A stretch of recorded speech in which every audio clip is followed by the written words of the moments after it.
Welcome to our Bible study. We are in the book of Hebrews chapter 12. Hebrews chapter 12. I encourage you to turn there with me in your Bibles or on your iPad or your telephone, whatever you're using these days, and follow along in our study. Now, I do use the King James Version of the Bible, but every now and then I will refer to a different version of the Bible or make generalities about several different versions of the Bible. But the subject is running the Christian race. Now, let me ask you a question. How many of you have ever run a race? Now, it doesn't have to be on a track team. It doesn't have to be something formal with prizes. Maybe you and your siblings are out and they can say, I can get to that tree before you do. And, as they're saying that, they're already running. So you've got to catch up. Running is just a part of a child's life. We run. And the apostle who wrote this particular letter has used several sports allegories throughout the book. The apostle Paul, whether he wrote this or not, also used several different sports allegories, running, wrestling, different things like that, track and field. And I want us to think about this for just a moment. Someone has said that the Christian life is not a sprint, it's a marathon. A sprint is usually a short burst of energy for a short distance, maybe running 50 meters, running 100 meters, running 200 meters, anything over about 400 meters or 440 yards. That's the maximum for what we call a sprint. And even that race is a combination of sprint and endurance. Anything longer than that is an endurance race. Now, probably to you, the most famous endurance race that you'll see, you may have participated in one, I don't know. I personally never have. I know two people that have done this competitively, is to run a marathon. A marathon is 26.2 miles. The joke is anybody can run 26 miles. It's the last 2/10 that are the real killer. I don't know. As I said, I've never run one. The two people that I did know that ran several marathons apiece told me if you could run 10 miles, that's all you needed to be able to do, because after 10 miles, all of it was in your head. It was a matter of emotional, mental discipline after that point.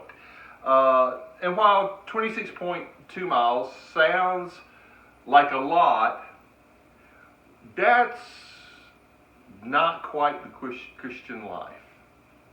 Maybe you have heard of the Ironman triathlon, and the one in Hawaii is one of the most famous. Now, this triathlon, 3 events, were 3 individual events that had been done on Hawaii, and then they just combined it in one big event. Now, the Ironman triathlon starts with a 2.4 mile swim across the bay there in Hawaii.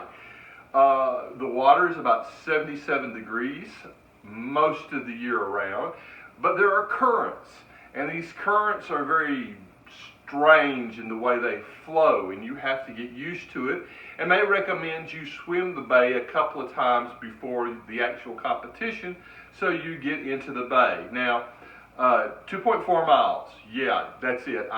If I make it, I'm laying on the beach basically gone. But for these guys, they get up, they run to a changing area, and they hop on a bicycle. And once they get on this bicycle, they ride approximately 112 miles. It's just a few yards longer than 112 miles, but 112 miles. And after that, they hop off their bicycle and they run 26 miles. I have been told it is 26 miles. It's not the 26.2 miles, but basically they swim 2.5 miles. They get on their bicycles for over 110 miles, and at the end of that, they run 26 miles. That's an extreme race. But there are other races that are even more extreme than that. They are called ultra marathons. Now, an ultra marathon is usually anything that is over 100 miles. Sometimes they are done in stages, meaning you run during the day, you camp out overnight, and then you get up the next morning and you begin running your race again.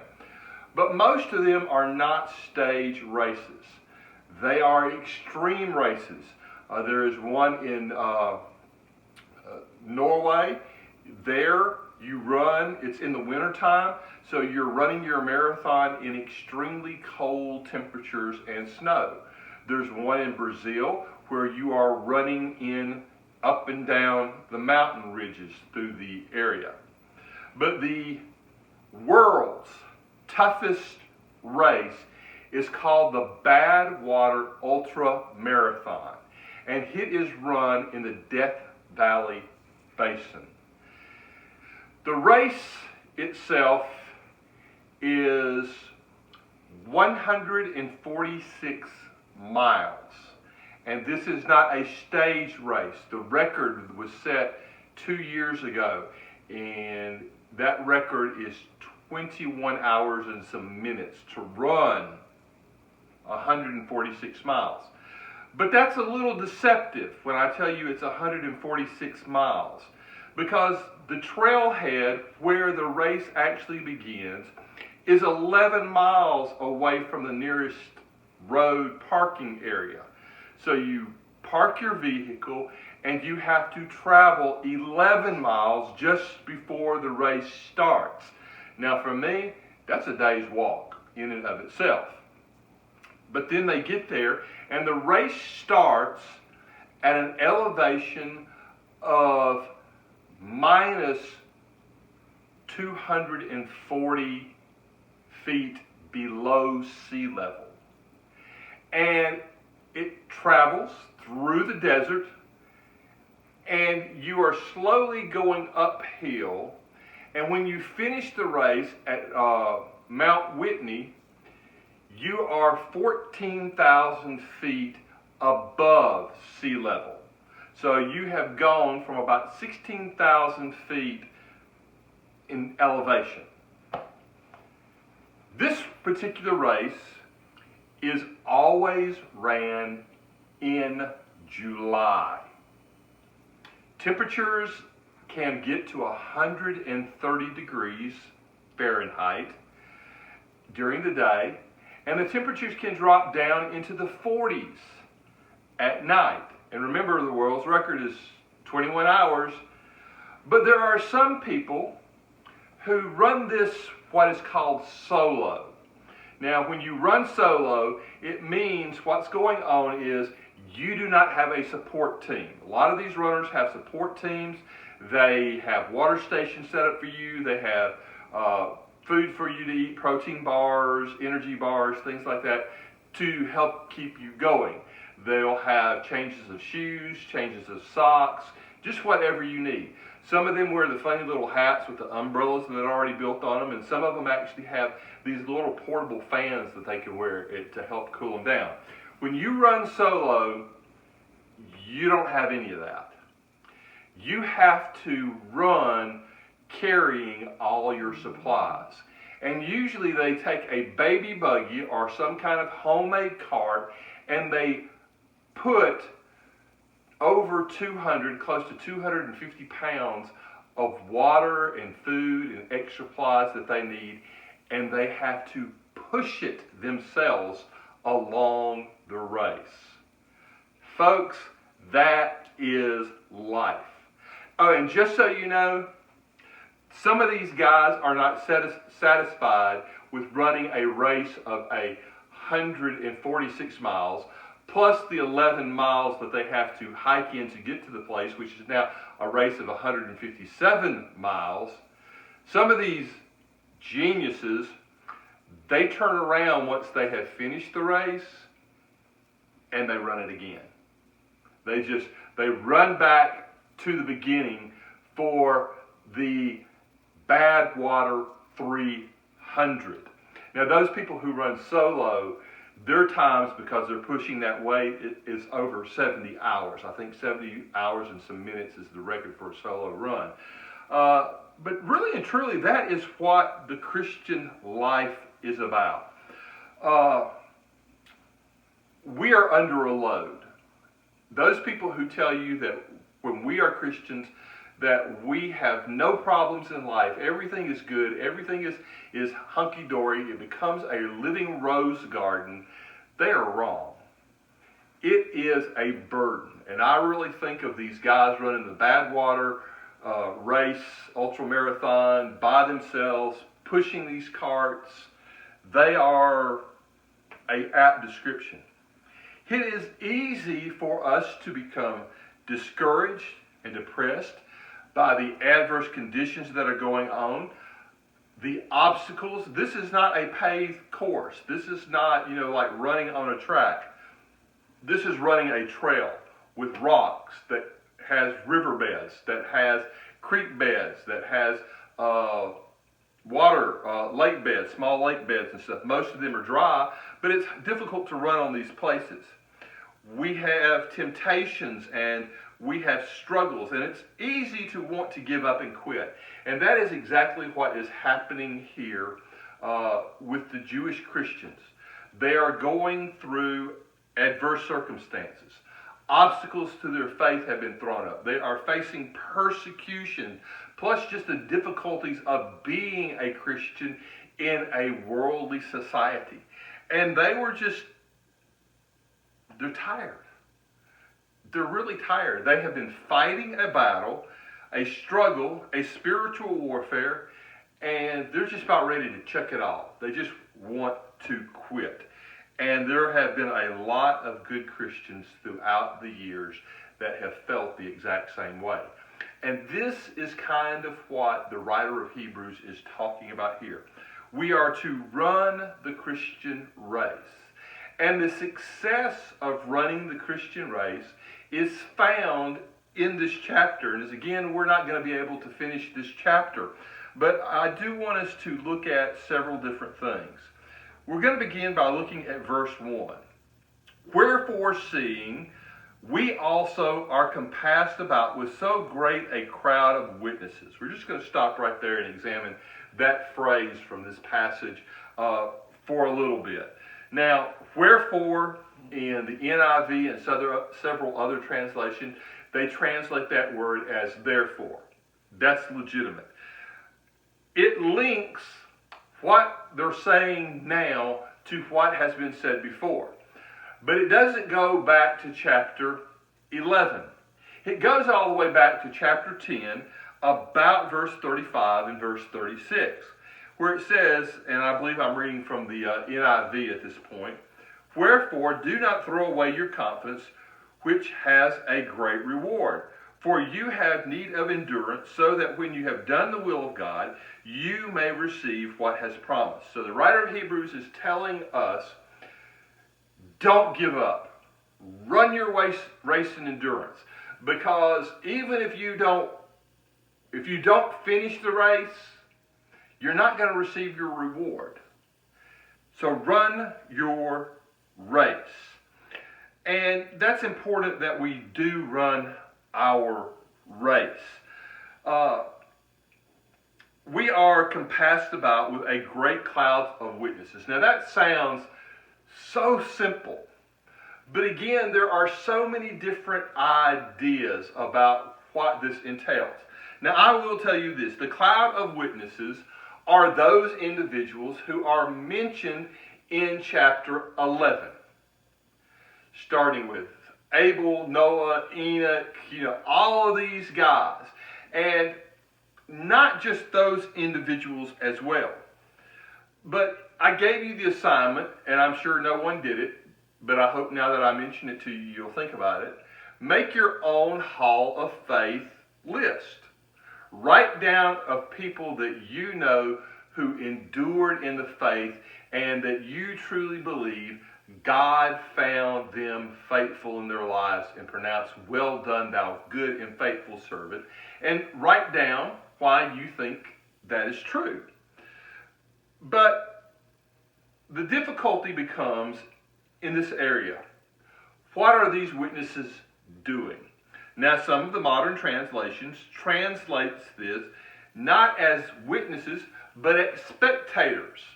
And let's face it, if they are spectators, they are the previous winners of the race. These are winners of the race, and they are watching you run your race. They're witnessing, and in that they are testifying of what happens when you run your race in endurance. And it's not always good. Yes, there are some who reaped great rewards here on this life. But let's face it, the number one name, meaning the first name on that list, was Abel. What happened to Abel? He was murdered by his brother. So sometimes the reward here and now is not good. But the ultimate reward is one there in heaven. Now, they will tell you that this does not mean that they are looking down from heaven to watch you run. They are witnesses in that they are teaching you. I'm not sure about this. Now, I've got to be honest with you. If the Bible teaches that people in heaven are aware of what is going on here on earth, this is the only place the Bible teaches it. Now, the place where the Bible teaches that they are not aware of what's going on down in the Bible is found nowhere. It doesn't say they're not. I remember a pastor many years ago that as a young man, he sowed his wild oats, his words. And the way he said it, he must have been quite the farmer. But anyway, his mother passed away before he became a Christian. And his mother was a very devout Christian. She prayed nightly, just daily, continually for her son to come to know the Lord. And she died before he became a Christian. Well, once he became a Christian, one of the big questions he had in his life was, does Mama know that I got saved? And he asked his pastor. And his pastor, in all his wisdom, says this, you know, that's a really great question. One of these days, I'm going to have to preach a sermon on that. So he took that to mean that next Sunday his preacher would preach on that. But he didn't. So he thought, well, maybe he'll do it in a couple of weeks. And he didn't. So he asked the question again, and the preacher says, you know, that's still a really great question. I'm going to have to preach a sermon on that one day. As far as I know, the preacher never did. But this man found this particular verse, and in his mind, it brought him great comfort to know, to believe, that people were looking down from heaven, and that yes, his mother did know that he had become a believer, and that later he became a very great soul winner in his denomination. Now, this is one of those areas where we extend grace. The Bible isn't really 100% clear one way or the other. So if you're adamant that no, they don't know what's going on in heaven, even in a limited sense, don't get in the face of somebody who believes it, because it truly brings great comfort. And personally, I believe that they might not be aware of every act, but I do believe they are aware of the unfolding of God's plan, and they do know what is going on with believers here in this world, if not specifically, at least in a general sense. So we have this great crowd of witnesses, and it tells us to lay aside every weight, everything that would hinder us, And it goes on to say, and the sin that so easily besets us. Now, weight. What is weight? I had a coach. He was also a major in the Air National Guard when I was in the Air National Guard, who talked about he was a runner. And he said that when he ran, they were called the thin-clad because their shoes were very light. Matter of fact, if you watch the Olympics, the Summer Olympics, they'll talk about how much some of their shoes weigh. Some of them weigh, an ounce or 2 ounces or even less than that, 1.2 ounces or something like that. They normally wear short shorts, not the long shorts that we're used to watching basketball players. They wear the little undershirts, which is the tiny straps. Some of them have got where they're wearing gold necklaces and things like that, but used to you would take all of that off. They were called the thin-clad because they did not want to have any extra weight. I read a story about Charles Lindbergh's flight across the Atlantic Ocean, and when he took off in the Spirit of St. Louis, the runway was muddy, and that most of the way he was begrudging of those few ounces of mud that was hanging onto the tires and the undercarriage of his airplane because it was robbing him of valuable fuel. Maybe only a few drops, but he's doing something that's never been done before, and he wants all the extra fuel he can have. He has stripped down everything out of this plane that he possibly can to lighten the load to make this. Well, I am not a runner, okay? Not anymore. I got this, okay? A serious, competitive runner is not going to have this. This is a weight that so easily besets us. It hinders us. It slows it down. Now, I'm going to be perfectly honest with you. This is not necessarily a sin. If it's not involving gluttony, if it's not, related to sinful activities, being a few pounds overweight is not necessarily a sin. And that tells me that some of the weights that we have to lay aside are not sins. They might be actually good things. They might be things that are beneficial to a lot of people. But when it comes to running the Christian race, they hinder our ability to run the race. And we have to lay those aside. Now, there are sins, though, that really slow us down. And this kind of goes back to the earlier part of this verse about that cloud of witnesses. I am truly convinced that we're talking about the people in Hebrews chapter 11. But there is another cloud of witnesses that are watching us. Those are the people in the world. It might be young children in your church. It might be teens and adolescents.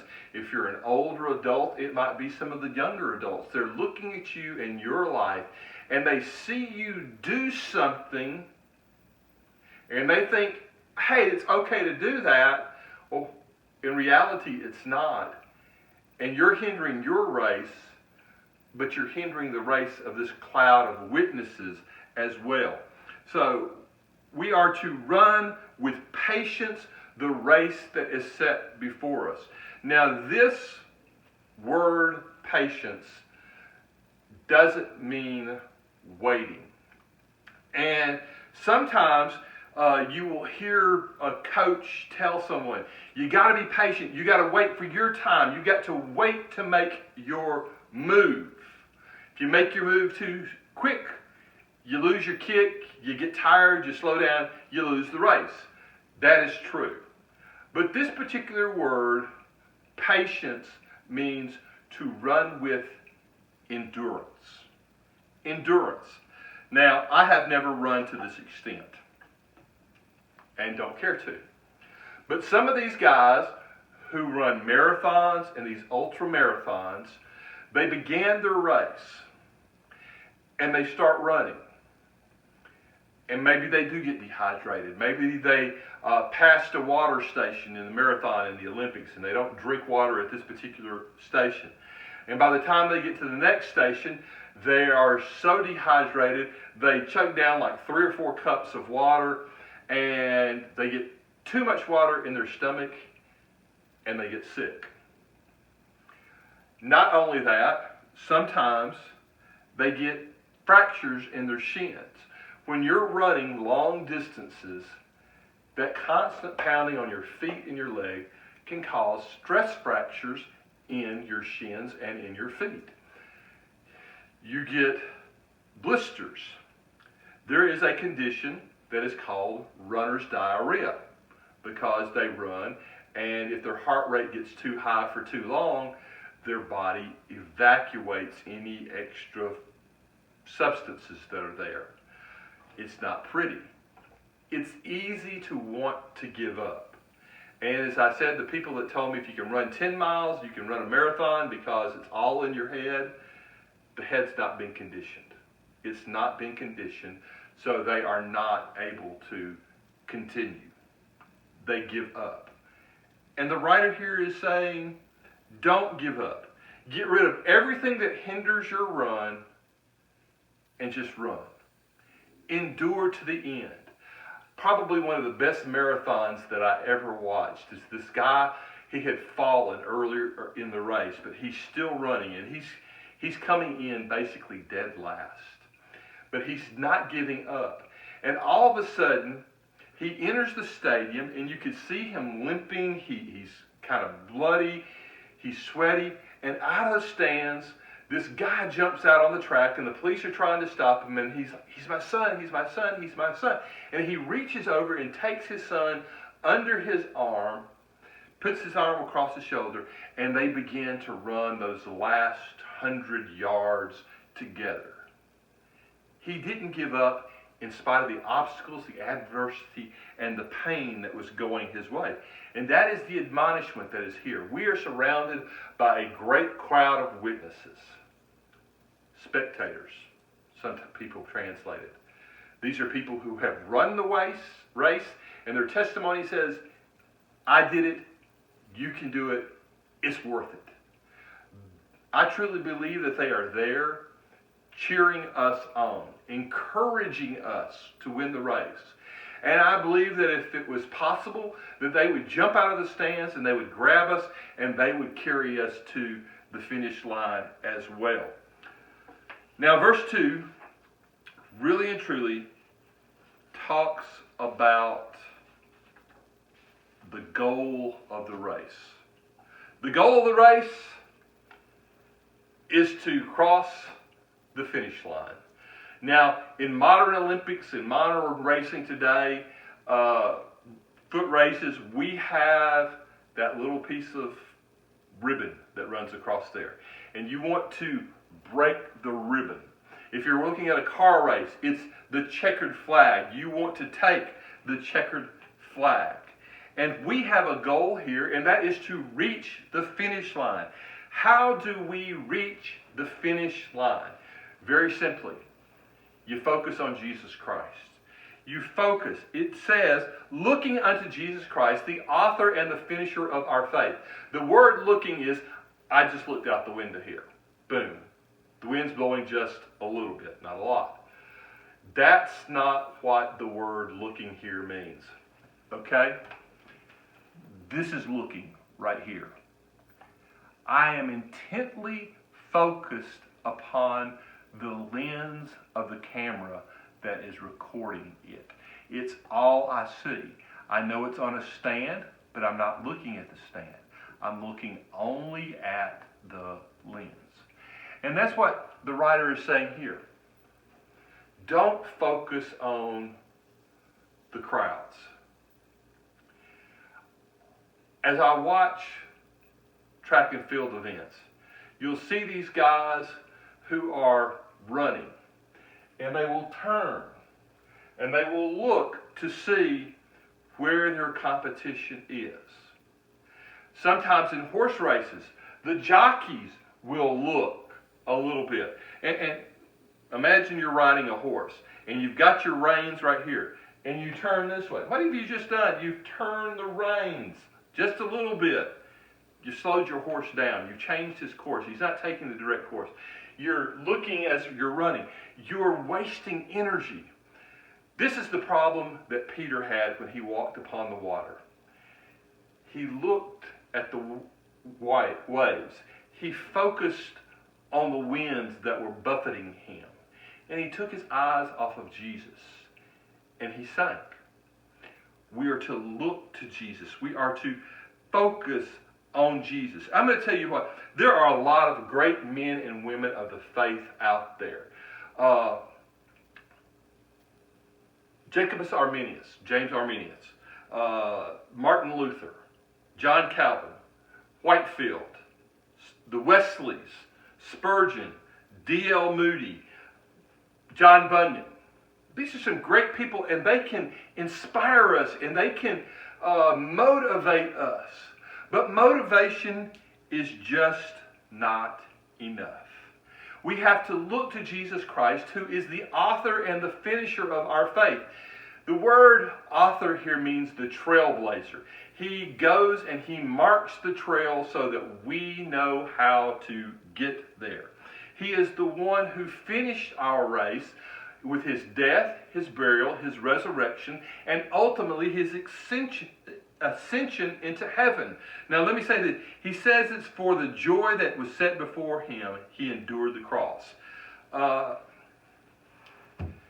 This is not joy. Being nailed to a cross is not a joyful event. That's not what he looked for. He looked beyond that, and he saw you and me. And he saw all those throughout the ages who trusted and believed and obeyed him, and that are now his brothers and sisters, and that we will enjoy fellowship together. That was the joy. Cross is not joy. The cross is two things. Cross is shame. Cross is suffering. Jesus was falsely accused. He was beaten. He was mocked. He was scourged. He was crucified naked upon the cross. Think about that the next time you hear that expression or you read in the scriptures where Jesus said, if you want to be my disciples, you have to take up your cross and follow me. When he said that, the cross was an emblem of suffering and shame, pain, torment, humiliation. And in Jesus' case, remember, the Father turned away from him. That wasn't the joy. The joy was looking to us. And despite all of these things, he went to the cross. And now he has been glorified, sitting at the right hand of the throne of God. Now, I know that's a lot, and it's nothing. We've covered 2 verses in this one chapter, but we're going to go ahead and we're going to stop there. I hope this encourages you to continue to look at this passage in a very deep way. Let's all bow for a word of prayer. Father, as we come before you, we thank you for this day. We thank you for this opportunity to come together and to study your holy and precious word. While we only looked at 2 verses, these are 2 very important verses that deal with our daily Christian life. And I just pray, Father, that you use these to encourage us and to discipline us. Not punish, but discipline us so that we are able to run our race with patience and endurance. We thank you, Lord. Amen.